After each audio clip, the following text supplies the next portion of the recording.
Ottawa Hills Central Catholic able to get in their tennis match this afternoon before the rain. At first singles, Fighting Irish's Lauren Bishop taking on Ottawa Hills' Katherine Rhegness, who was fourth last year, Division II state tournament. Bishop playing her tough early on, but just too much from Rhegness. She wins the match in straight sets, doesn't give up a game. 6-love, 6-love. The senior, whose older sister is a Green Bears assistant coach, with a dominant performance on the home court. Yeah, I felt like I started off a little bit nervous as always, but then as the match went on, I got more comfortable and started practicing more of my shots and things. I've definitely been throughout the years a defensive player, so I'm trying to add more offensive attributes to be more aggressive, because at the state competition, they're not just making unforced errors, you kind of have to force their errors more. Green Bears taking all 5 matches today. Greg Franke and Mark Faber break down that #1 singles duel.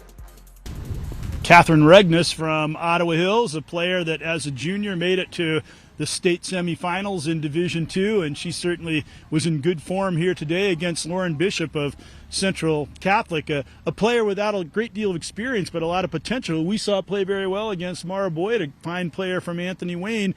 She wasn't able to make it as competitive today, I think, because Katherine just didn't let her, basically. Well, absolutely. You got to give credit to Katherine. She's been working on trying to be more aggressive, and you saw that. And when you're able to be more aggressive, you make your opponent uncomfortable, and it makes it a lot more difficult to make shots, and I think that's what we saw with Lauren. You're seeing all of Katherine's skills come out.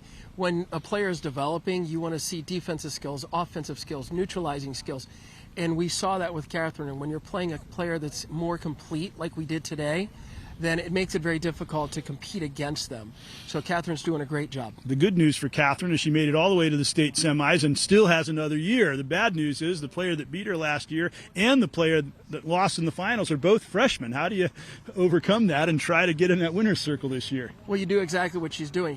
I think she took a hard look at her game with her sister and said, what do I need to add to my game that can maybe put some pressure on them? And it was mentioned how she's working on attacking, and if that's what she didn't have last year, she wants to go down there with that tool in her toolbox and see if it makes a difference. All right, well, we'll keep an eye on her and see if she's able to make it to the finals, and then who knows after that. But a good win for Katherine Rhegness today over Lauren Bishop of Central.